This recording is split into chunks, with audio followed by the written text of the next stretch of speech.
It's almost universal, whether it's 2 wheels, 4 wheels, 18 wheels, no wheels. So many of us have a special memory involving a vehicle or a story about a car we've loved.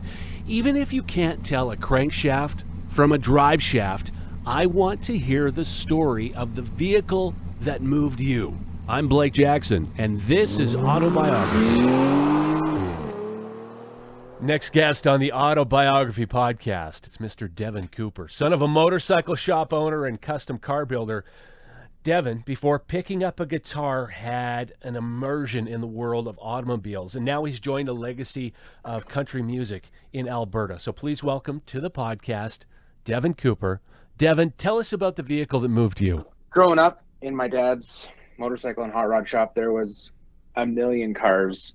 The thing that kind of lit the fire inside of me was I was about 8 years old and I bought my first car. And it was a 27 Model T. Pumping the brakes to tell you about the Model T. Ford's universal car that put the world on wheels, produced from 1908 to 1927, named the most influential vehicle of the 20th century with 15 million produced. The first year's base price was $825, or $24,000 in today's money, falling to $260, or $3,800 by 1925. Available in coupe, touring, pickup, sedan, and runabout models. Ford even sold a kit to turn the Model T into a tractor. Through the years, there were many odd options, and the weirdest was a roller mounted on front that would clear fallen pedestrians, drunks, away from the car. We had plans to build it so that by the time I turned 16, it was going to be ready to go. And I'm sure if you've seen anything that I post online, it seems like I go through a lot of vehicles, and I think I kind of picked that up from my dad. So I think we're 20-some vehicles later now at 24 years old. So there's been a lot that have gone through, but I think that first one there I paid for it. I'd spent all my money on it. And we were going to build it. It kind of lit the fire inside of me. So you were 8 years old and you bought it. Where did you find the money to buy a Model T? Well, I'd been cutting grass all summer. There's about 4 relatives that I'd cut grass for that were giving me $15 a time to cut their grass or something like that. And I'd been saving up the money. We found this old Roadster body, and it didn't have a box on it or anything yet for the Roadster pickup. My dad had an old Model A frame laying around and some 35 Ford wheels, the drop axle and stuff like that. So we picked up all those things, but I'd kind of saved up enough money. And I remember my dad and I's deal was he always said he would pay for half of my first vehicle, whatever that was, up to, like, if I bought a $5,000 vehicle, he'd put $2,500 into it. So at the time I had $800 saved, and I gave him $800. And so I guess total into all the parts that we had sitting there was probably about $1,600, and had a little flat black 27 Model T Roadster pickup. And so you started driving. Well, I'm sorry, you're from the country, so I'm going to assume you started driving it before you were 16. Well, we never got it finished, unfortunately. Oh. So that was kind of the thing that started the fire in me for building, buying, selling, flipping, all of those things for vehicles. Kind of to the point where I've gone through 10 or 15 vehicles, kind of slowly upgraded and did some work on them, to the point where I have my 71 GMC truck now that I've pretty much, my dad and I have gone through from top to bottom. But I think it was that Model T that kind of really got me going. So what sort of work did you do on it? I'm assuming starting at 8 years old, you were in there doing what you could. What sort of stuff did you do with it? Well, it was all a rusty bare body and bare frame and stuff like that had been sitting in a field for who knows how long. And I remember the wheels were old, crusty 35 Ford wheels. So my dad got me all suited up in coveralls and face shield, and gave me a little die grinder with a wire wheel on it. And I went around and cleaned off all the wheels and cleaned off all the crusty rust off the wheels and stuff like that. And gave me a Scotch-Brite and some sandpaper and things like that. Sanded down the body. So we flat blacked the body and kind of put it all together. We chopped the windshield stanchions in it. So it had a chopped windshield on it, and kind of went through everything and sanded it all, primed it all. So it had a red frame, red wheels, flat black body with a chopped down, shortened 32 Ford grill shell in it. that we put a little like wire mesh front in that was red as well. So it was like the red and black little hot rod that sat in our backyard. I put a little piece of plywood down in there and used to go sit in it, pretend to go for drives for hours at a time. Do you remember getting rid of the Model T? I do. Well, actually what happened was my dad had said to me, this isn't going to be the best first vehicle for you. Like, we live in Alberta, this isn't going to be good. So he's like, I'll give you your money back that you put into the vehicle. And then my dad actually took it. This is actually interesting that you're talking about a 27 Model T. When I was a kid, my dad built a 27 as well.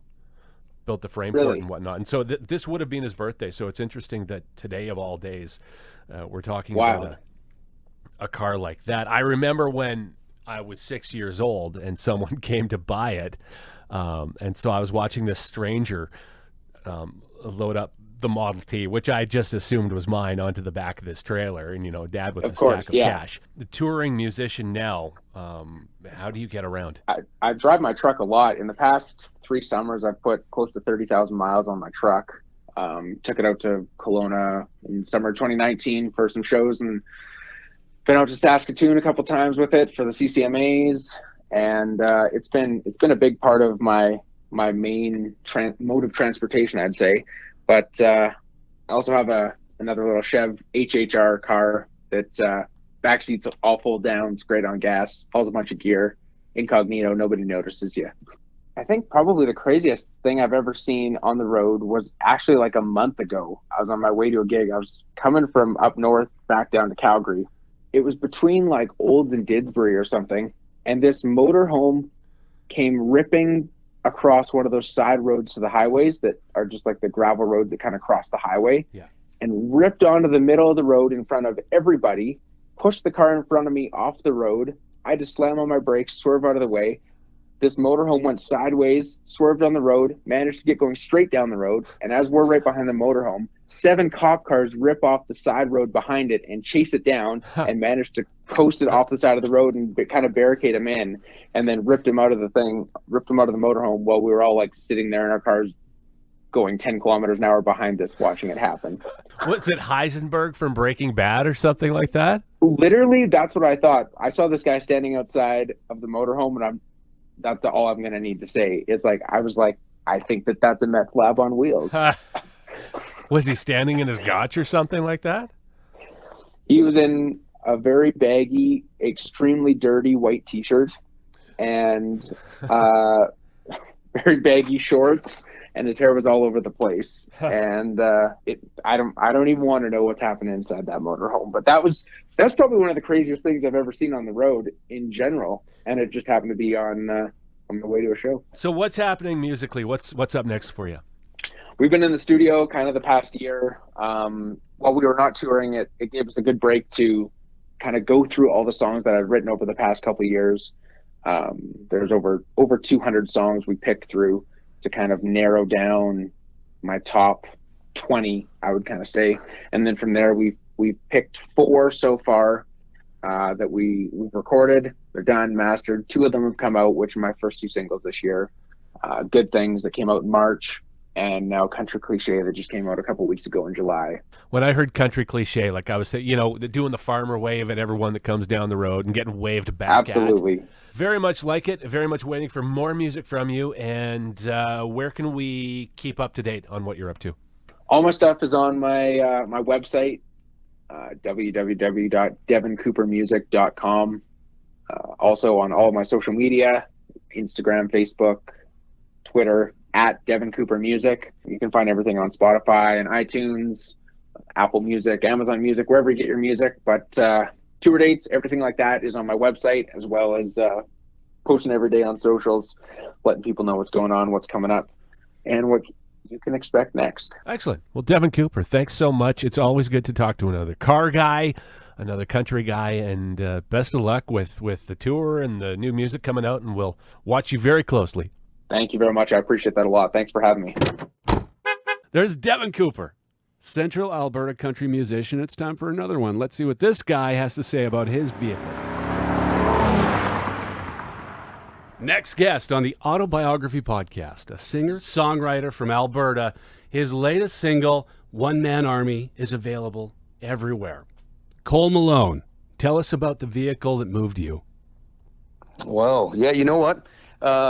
Great question, by the way. I think it would be my first vehicle, which was a hand-me-down through my family from my two older brothers, and it was an F-150. I think it was an 86 F-150. Pausing to tell you about the F-150. What can't I tell you about the F-150? It's everywhere. The F-Series began in 1948 and will never end. To present, there have been 14 body styles and over 35 million of the trucks sold. A big development is the first electric F-150 called the Lightning. Made all over the world, the F-150 even had a plant in Brazil, making their own versions like the GR Fly and the F-150 in Monaco. And hey, did you know why the finish on the trucks from Brazil lasted so long? Because of the Brazilian wax. So I drove that thing from the moment I got my driver's license pretty much till the moment I left Ontario, where I'm originally from, and moved out to Alberta. So yeah, it's called Old Blue. That's a family vehicle. It got passed down through both my brothers, and now actually my niece was driving it, so it's still in the family. Both my brothers have taken pretty good care of it, so Old Blue's still going. But yeah, I would say that's the vehicle. I can't tell you how many hours I spent on the road just listening to tunes. So yeah, that would be my vehicle that moved me. So it was an 86 F-150. I actually knew some people with the inline sixes, 306, I think. Yeah. Which were a great, indestructible motor from what I've heard. Yeah, they were, right? And like, the thing about it is when I got it, we actually, my friends and I changed the name to Gutless Wonder because it had zero power, but it was so reliable. Like, that's the thing, right? Like, we never had any issues with it. And and to this day, it's still running.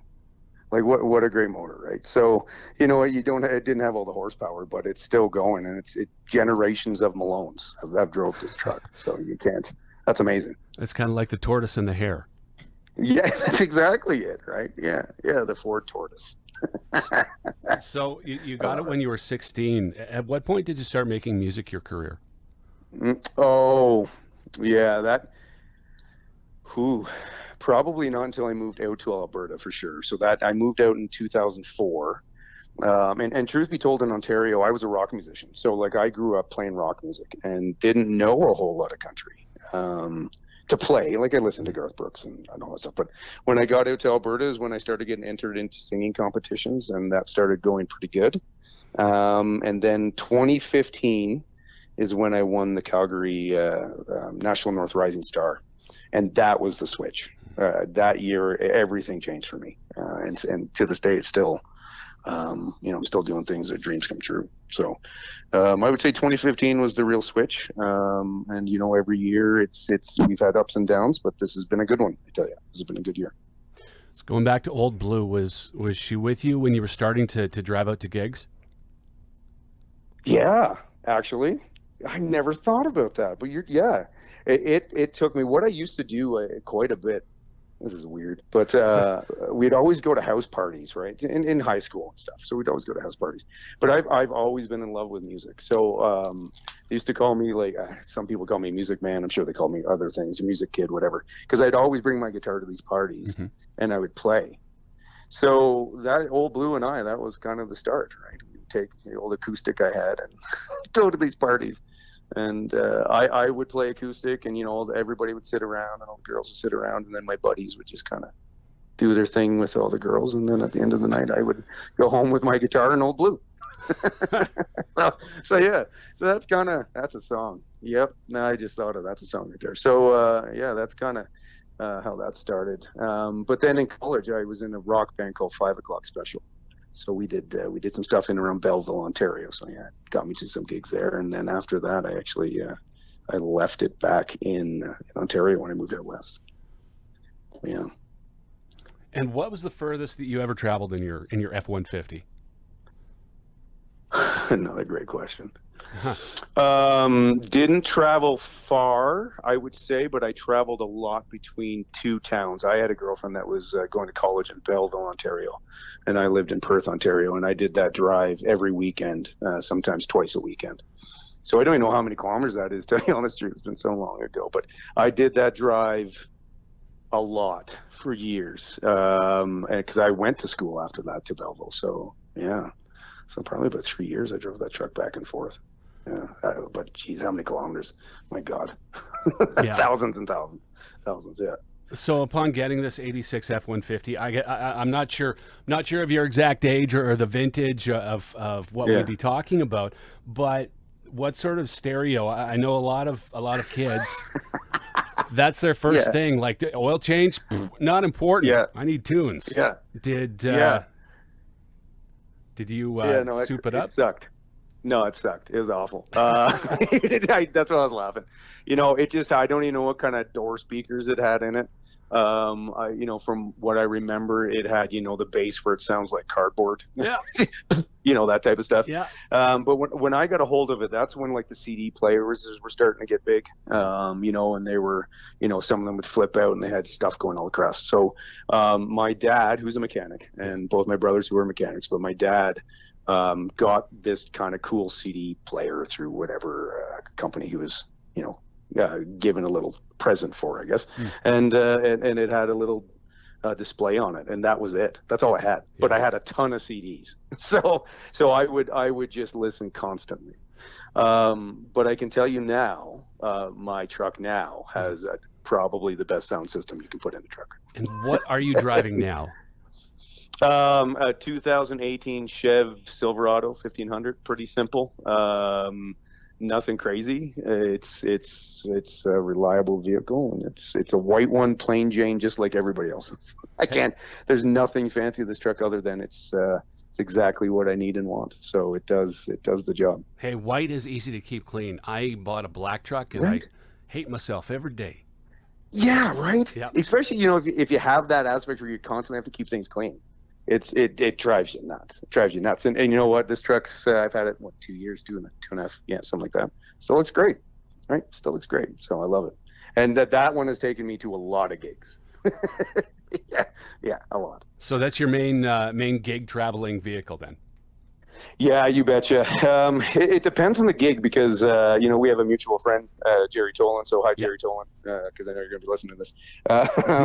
It depends on who's running the gig, right? Mm-hmm. So sometimes, like we just played an awesome gig on the weekend in BC on Shuswaps Lake called Shake the Lake, on top of the floating sea store. Man, it was the coolest gig, one of the coolest gigs of my life. I saw pictures of that. It looked amazing. Just wait till we have drone footage. We got a bunch of really cool things. Nice. But Jerry and I drove up together, so we drove up in his truck. But if it's stuff where Jerry books it and it's kind of down south, then I commute down with my truck and just kind of meet the guys there. So we're not at the stage where we got the tour bus and and all the fancy stuff. We kind of still commute to our gigs either separately or if we can get together, we do. So driving all over Hell's Half Acre, south and out to lakes and everything like that. What's the craziest thing you've seen while you're out there driving? Craziest thing I've seen. Or done. Well, I've had some crazy, I guess, happen to me, if that counts. We were on our way back from a gig in BC. And I was opening up for another artist named Mark Lorenz. And Mark was notorious for after the last gig, you pack crap up and you hit the road. So we're coming back, and I remember the drummer and the bass player were celebrating after the gigs, and they had some fun. I don't know what I can say and what I can't say on this podcast, but they had some fun. They smoked a little bit, and they were hungry, so I gave them a granola bar, that's the fatal mistake. So, anyways, I am on the in the back seat on the passenger side. Drummer is in the middle, and bass player is on the left. And all I see, we're leaving. This is 1 o'clock in the morning, way back from BC. I just look over to my left, and I see this guy, the drummer, start throwing up in his hand. No. And he's coming my way. So he's trying to get to my window. And as I'm trying to get the window down, he's throwing up all over me. Okay. So it is all over my lap, filling my shoes. No. And then, it gets worse. So as he's throwing up now, he's half out the window with his ass. So now I have a guy throwing up And we have a trailer behind us because we had the band trailer. All our stuff was there. So Mark, who's driving, is laughing, dying, because I don't know why he thinks this is funny. My shoes are filled with puke. But we pull over, and man, I tell you, this will give people the visual. And sorry, this might be a little gross, but it's like Campbell's vegetable soup was just throwing all down the side of the truck and all over the trailer and in my shoes. So that is that was a lesson learned. Yeah, don't give granola bars, and maybe not sit in the window seat sometimes. The glamorous life of the touring musician. Yeah, right. Yeah, it's all glam until you got puke in your shoes. So if you are out there on the road, say like on a road trip with Jerry or just by yourself, what are you listening to these days? I'm a die-hard Ottawa Senators fan, so I listen to anything Ottawa Senators. Talk radio, I know that's is what it is. But as for music, I'm really into Eric Church. He's always since he's came around, and my brother Chris introduced me to his first CD. He's always on rotation. He's got 3 new albums, so lots of stuff I've been listening to there. But recently, other than Eric Church, it's been Metallica. I've been getting back into Metallica and listening to some of their older stuff. Just trying to, I don't know, kind of something I listened to a lot growing up. So I've been reminiscing with that. But yeah, Metallica, Eric Church, and a whole lot of Auto Senator stuff. Yeah. And I know that you come from a family of mechanics and race car drivers and gearheads. Any vehicles or any experiences that stand out from working on them or seeing them? Yeah, you know what? I'm the black sheep of the family. So I really am. I can care for a vehicle, but that's about it. I can't fix it or do anything like that. But my 2 brothers are I would say, kind of mechanic savants. So they do a lot of racing. Edmonton International, my older brother Chad, I think he's won the track championship 4 to 5 times there. So, those are some proud moments. One of the big races that they have there is called the Roy Ross Memorial Tournament and and my brother's won that twice. So that's some moments that, I was there for that, which sometimes as a musician you don't get to be. So those are some special moments. But racing has been in my family's blood since I was a kid. So there's been lots, just lots, and it's a full family thing. I have nieces that race, niece that race. I have a nephew that races. My cousins race. It's racing's in the blood for sure. So as a touring musician or someone who's out on the road quite a bit, if you had to pick one necessity that you couldn't do without, what would it be? Great question. Cash. Cash is king. I will always have to have cash on me when I go out on the road. So, if you're ever in trouble, cash is king. That and my cell phone. I would say obviously my cell phone. Those are the 2 things I'd have to have with me. But that's kind of the main things. Other than that, I'm pretty simple. Okay. I pack light. Most people say wet wipes. Yeah, but if I have cash, I can get whatever I want. You can buy as many wet wipes as you want. Exactly, you're right. So you can't buy stuff with wet. Well, you might be able to, but wisdom from Cole Malone. Yeah, cash is king. I had a very wise person tell me that a long time ago, and that's something. If I'm ever right, just make sure I got a little bit in my wallet.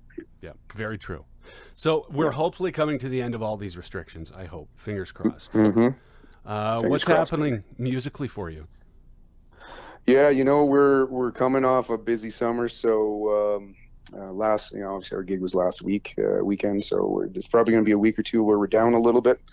I am working on some business things on the side, and I'm hoping that I get to announce that stuff soon, but a little teaser maybe, but we'll see. But now it's, probably back into the writing phase. We are going to go into, I'm pretty confident I'm seeing shows getting canceled. I think we're going to go into a bit of a dip here where shows are going to be canceled or postponed. And then, fingers crossed by the Christmas season, kind of things pick back up. So probably a lot of writing. And I do have another single waiting. It's ready. It's just waiting on some business things, and we'll see what happens with that. But so, yeah, writing and try to get some things wrapped up on this other thing I'm trying to get wrapped up on. Okay. All right. Yeah. So kind of hush hush. It is, yeah. Okay. Yeah, I can't announce anything yet. Yeah, Okay. that's one of those. It's one of those things I've been working on for a while. So it's hopefully everything comes together. Well, keep but us you never know posted in this anyway. crazy world. Oh, absolutely, man. You betcha. Hey, one last question. Well, two-part question. Yeah. Number one, Absolutely. do you have a fan club? Number two, if so, are they called Coal Patrol? Where were you when I was trying to name it? Oh my God, no, but it's gonna be. Okay. Cole, I gotta write that down. Jesus, man. Okay. So I do. It is on my website. It's called You Can Become a Coal Miner. Oh, hey. Well, we'll see. And the environmental stuff is kind of. Yes, good So Coal point. Patrol might be better. So yeah, it's on my website, coalmalone.com. Feel free to join up. We're in a bit of a hiatus with some of the social media and things like that with purpose. So it's not like we're just falling off the planet here, but yeah, feel free to join. And then once we get rolling here, hopefully in the next couple of weeks, fingers crossed, you'll see some cool announcements coming up. Excellent. Well, Colt Malone, thank you very much for being on the Auto-Biography podcast, and we'll be keeping an eye for this new single. Oh, I appreciate it. And thank you so much for having me. It's been an honor. Thanks, man. All right. All the best, Cole. Hey, thanks, brother. Take care. All right. Bye. Cole Malone. We're on the Coal Patrol. If he uses that, I damn well want credit. Absolutely. Hey, it's Blake Jackson. Thanks again for tuning in for the Auto-Biography podcast. As always, recorded at the amazing palatial Communal Creative Studios in downtown Red Deer, one of the busiest, most far-reaching creative meccas you will ever enter into. So thanks a lot to Communal Creative Studios. Check them out for anything you need, audio, visual, if you want to make it awesome. These are the guys. More on the Auto-Biography podcast. Why not another Alberta musician to tell us about his myth of the machine? Next guest on the Auto-Biography podcast. This is exciting. He's a singer, songwriter, guitar player extraordinaire. Now, he says that he's nobody in Red Deer, but somebody everywhere else. But that's not true, because everyone talks about Jesse Rhodes. In fact, I've been a fan of him since he opened up for Burton Cummings, and really became one of my favorite artists that night. So please welcome to the Auto-Biography podcast, Mr. Jesse Rhodes. Jesse, tell us about the vehicle that moved you. Hey. Well, thank you, Blake. I appreciate that. Very kind words. Yeah, man, I don't know. I think the coolest vehicle story I have was hanging out in, I think it would have been 93, because I was 12 years old and I didn't even have my license yet. But as a farm kid, you grow up and you learn how to drive on the farm, and I knew how to drive a stick. So that was a thing. And I was a bit of a bad seed at that time, and it was kind of cool. We were hanging out, and I don't recommend this or endorse this for anyone listening at home or your kids if you're tuning in, but I was hanging out with a couple other bad seeds, and we had this plan one night that we were gonna just go for a ride, and it was quite something, because it's one of those things where you never get rid of that memory or that feeling, and certain little triggers take you back. And it was a 1981 Ford Mustang. The legendary Ford Mustang, first sold in 1964 and now in its sixth generation. Close to 11 million made and sold. Different nameplates that you'll find on the Mustang over the years: the Mach 1, the Boss, Laguna Seca, the GT, and the LX. Engines ranging from the 2.3-liter twin-turbo EcoBoost to the 427, the 428 Cobra Jet, and the 429. And over the years, Mustangs have been owned by such legendary cool guys as Steve McQueen and myself. And it was red. I don't know what color of red. It was faded and not that great. And it wasn't even a great car, but the keys were in it. And me and my friend were thinking, you know what, we need to go for a little drive. And so, of course, we opened the door, and he says, "Oh, it's a stick. We're screwed. Let's go." And I said, no, I got this. I can drive this thing, no problem.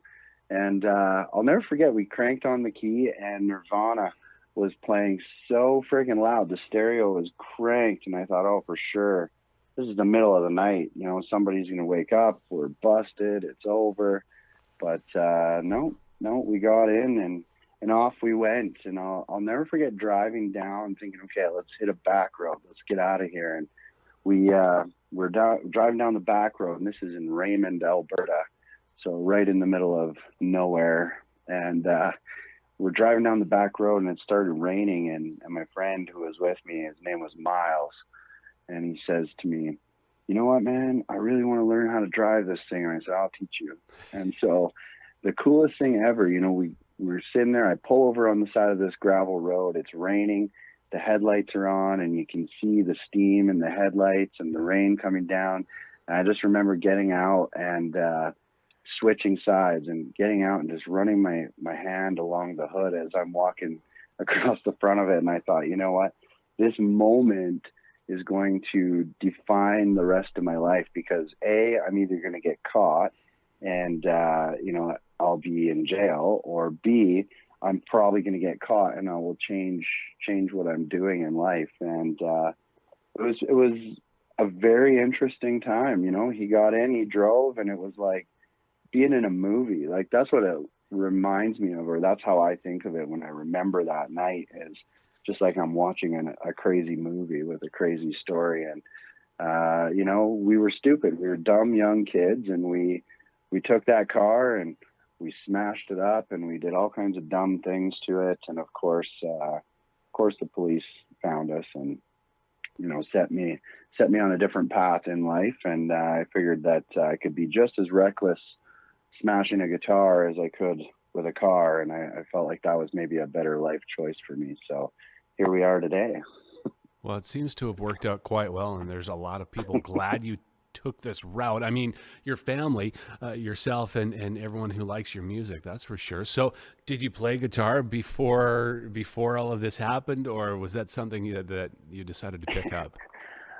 No, I've always been obsessed with music. Like, right from the beginning, I was an Elvis freak. I was so obsessed with Elvis Presley when I was a kid.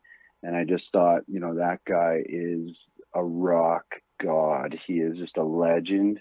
And I thought, you know, that's what I'm going to do.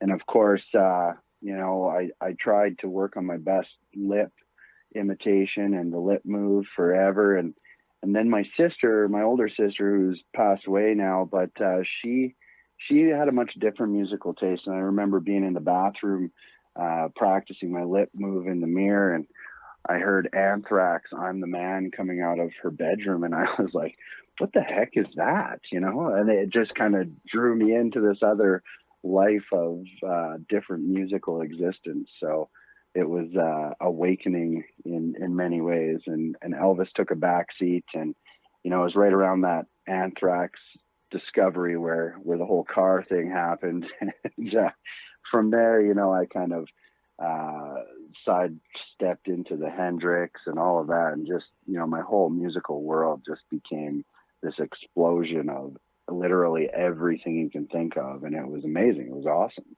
Well, I remember the first time I saw you, I think you broke into an acoustic version of War Pigs by Black Sabbath. Does that sound right? Possibly. It could have been Voodoo Child or Hey Joe, but it very well could have been War Pigs. You know, I've been known to do a few things on an acoustic that most people probably wouldn't really get near doing, you know, just because it's not really something that usually would sound good. So, well, I admire that when someone can take what is basically a plank of wood. Guitars are beautiful, but they're basically pieces of wood with some wire strings, and coax and beat and tear these sounds out of them, especially on spur of the moment, which it seems like you like to do. Are you still an Elvis fan? No, like what I'm doing now is like I'm doing all kinds of different things, but I'm kind of you know, trying to do just my own thing and kind of, you know, go I guess it's like a solo thing now, solo project and that kind of thing. And then I'm just, living it up here in Red Deer and just kind of doing my thing. And I'm playing I'm doing a little bit of different everything. I'm writing a new album right now, and I'm doing, the club show where at the end of the night I rip all the strings off and, do the whole shebang there. And, that's kind of become my finishing move, is playing Voodoo Child at the end of the night and ripping all the strings off the guitar and then kind of getting a little bit crazy there. My guitar doesn't seem to like it as much as the audience likes it, but it's nice. And, I'm just trying to kind of keep myself relevant to a point and still work on everything. And like I said, I've got a lot of producing gigs these days with some really cool different artists and stuff. And, I'm just kind of pumped to be doing that. Now, when someone says producing as far as music, myself included, sometimes there's a lot of folks who kind of go, well, what does that mean? In terms of music and records, what does producing mean? Well, for me, I guess it could be, you're right. Like there's a few different ways that could be interpreted, whether it's just giving advice on the songs or whether it's physically engineering. So right now I'm working on the new Wild Tea in the Spirit single that's going to come out. And by producing in that essence, I've literally got all of the stems individually, I'm mixing them and trying to get the best out of it. I mean, Tony is an amazing guitar. He's Canada's Jimi Hendrix. And, he's really more than that. He's his own thing. So he, when I get those kind of tracks from him, they're already pretty much on fire. And, it becomes really cool to get to collaborate on that and do some mixing and some organizing on the song and that kind of stuff. And, so that's one thing. And then, the other stuff is with my own album. I've got, I'm working on that with my bass player, Scotty, who, we will sit in his studio at his place and we just go through the tracks and, build them, all that kind of stuff. And, I just helped produce a track for an artist that, we're about to announce on my label. And, that song we did as a mixture, we sent it back and forth with our crew out of London, England, and those guys are epic over there. So we've been doing so much cool stuff with them. And that, so the producing side of it looks a lot different when we're going back and forth and, there's several different studios involved and everything like that. It really becomes a whole different kind of vibe. So it really is like whatever it means in that moment individually for that project. I mean, that's what is really cool about it. It's never really the same. So, I mean, but I love it as a whole. I just love being involved in the creative process and making music and getting to hang out with my buddies. And Wild T, like he's a friggin' rock star. Like I love hanging out with him. I love working on his stuff. And, it's been a real honor to be a part of that too. And it's inspiring for me as a guitar player, seeing a guy who, did 2 albums with David Bowie and has been on every crazy thing you can think of. It's really inspiring to have him trust me with some of his new stuff too. So, I mean, it's been quite a ride being the producer side of things too. And, it keeps me busy. It makes it so that I'm not just slugging it out on the road these days. And I still get to be involved in music and make a little bit of a living at the same time. As far as slugging it out on the road, talking with other musicians, life as a touring musician isn't all limos and luxury. Any stories from being out there? Anything vehicular related? Well, so when we first were getting going, I was born in Lethbridge. I grew up I did a stint in Raymond, and after the whole car thing, my parents were like, well, I guess we better move. And so that was interesting. But we ended up in Tabor, and I don't know what they were thinking, but it was my life goal to get out of there as soon as humanly possible. And when we were first really deciding, okay, let's go give this a crack, I had already been signed to an indie label at that point and already botched that deal and come back. And we were like, okay, well, let's go do it ourselves. We got to move to Vancouver. We got to do it. And so we hopped in our, I think it was a 1980 Ford Econoline van, extended van, running on propane. I'm sure we're all probably a little touched from the fumes of being in that van for several years. And but the original love affair with that van was we thought, well, we're going to move out to the West Coast and we're going to be rock stars. And I think I would have been 18 at the time, so I couldn't even get into the bar out there. But I would have been 18. We moved out there, and we thought, well, we're just going to go out there. We're going to get a place. We're going to get everything. And we were stupid. We didn't have any money. We didn't have any jobs. We didn't have anything except for what we thought was our awesome musical abilities, which turns out, there's usually a lot of really good players everywhere when you start looking. And we ended up out there. We looked at so many different places. We couldn't afford anything. So we ended up living in the van in a strawberry field, just outside of, I think it was Abbotsford. And, that became a real interesting time for me because we were sleeping on top of the gear. We were living in our van. The van was rusted out in several different places. So, it wasn't really well protected from the elements. We had no amenities or anything. We were showering at the swimming pool and, going and spending our $5 to go get in there and shower. And it was quite the time, and that also set me on a different path, because after that experience, when we decided we were, that wasn't for us, we came back to Alberta.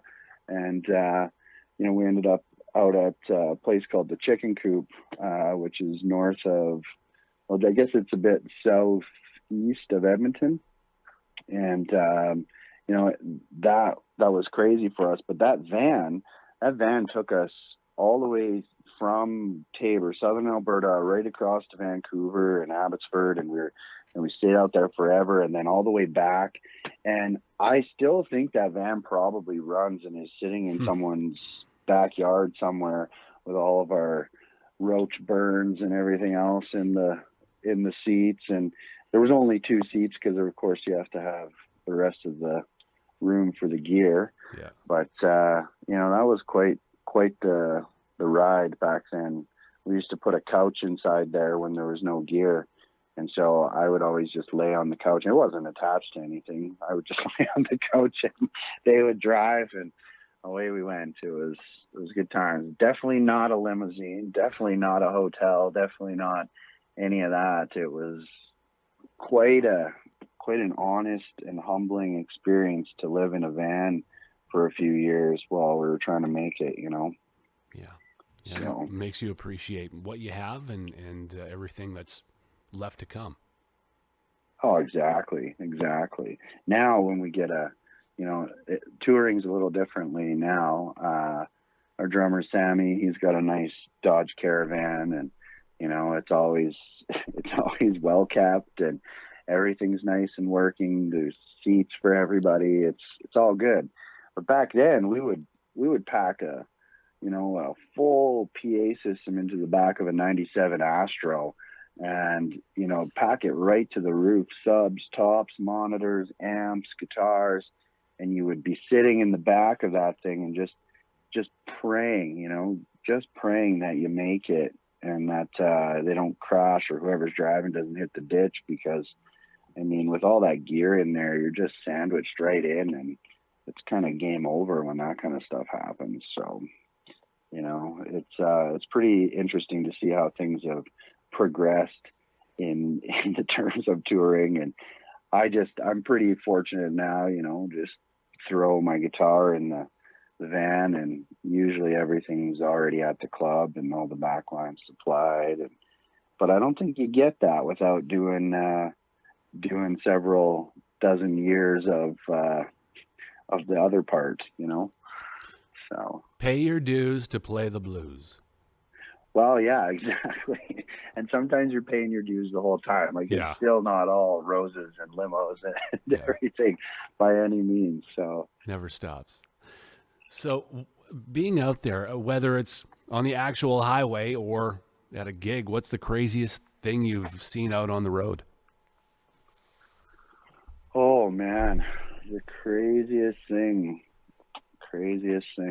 Well, one time one of the scariest things that I've ever been a part of was we've had many vans, but a couple like that Econoline and the 97 Astro, that one stood out to me because we probably put 400,000 or 500,000 kilometers on the Astro.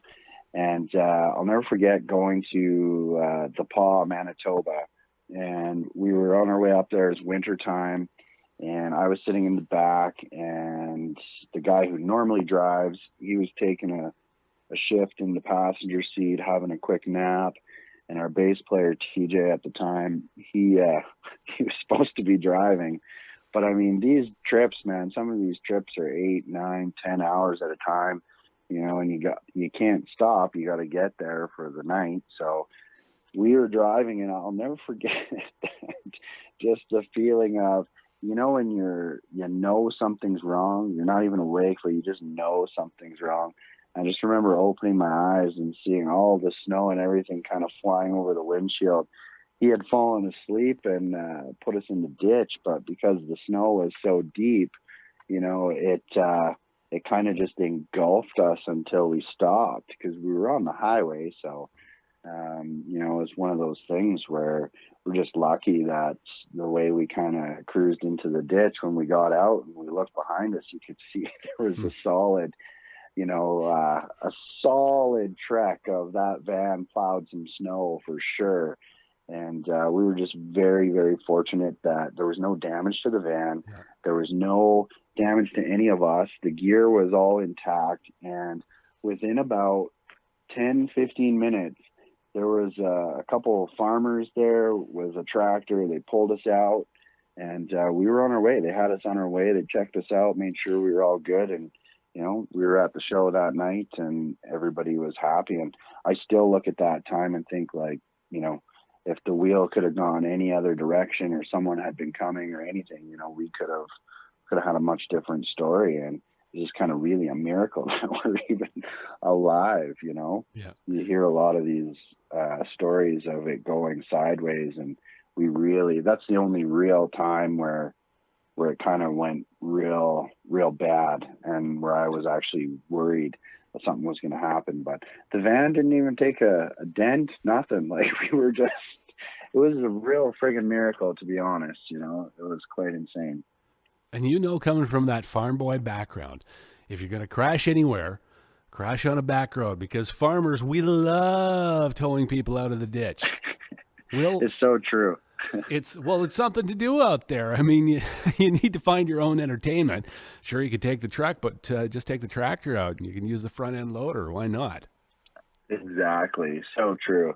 And, you know, the chances of someone stopping on a highway with the ability to actually get you out, you know, it's a different mentality, and the back roads are up in those smaller communities. It's exactly like you say, you know, they're stopping to make sure, see what's going on, make sure you're all good, and help you out. So it was quite nice. So if you're out on the road these days, and let's say you're putting something in there, something that makes you happy to be driving, and something that's going to make you want to speed. If it's saying it's not one of your songs, what are you going to be listening to? Oh man, Matt Mays for me. I love Matt Mays. Matt Mays is like one of my all-time faves and inspirations, and he's a great all-around guy, and I just love the music. That's driving music to me, you know.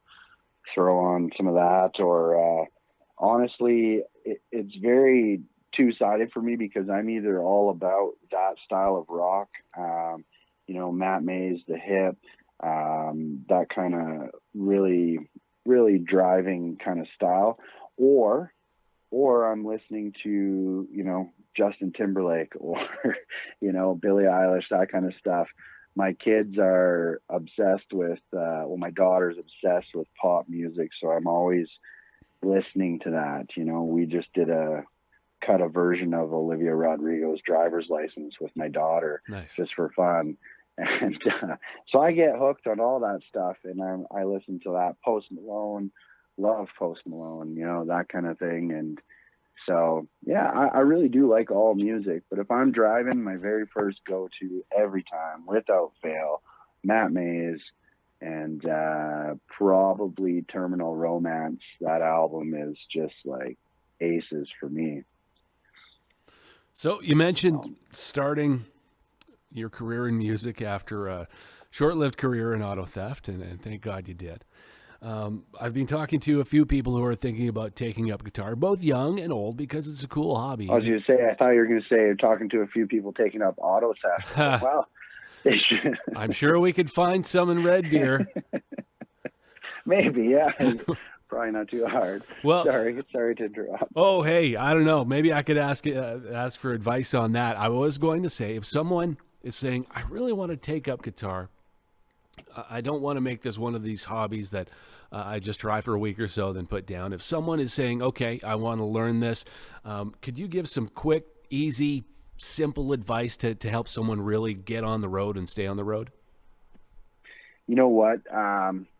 There's nothing quick and easy about it, and that's the best advice I can give anyone is, like, I have sacrificed weddings, funerals, family, wives, birthdays, everything you can think of in the sense of it. And so really it comes down to, if you don't want to do it for a hobby and you want to make something out of it and you're playing guitar and you want to get out there, try playing a couple cover gigs if that floats you and you like that, then expand on it.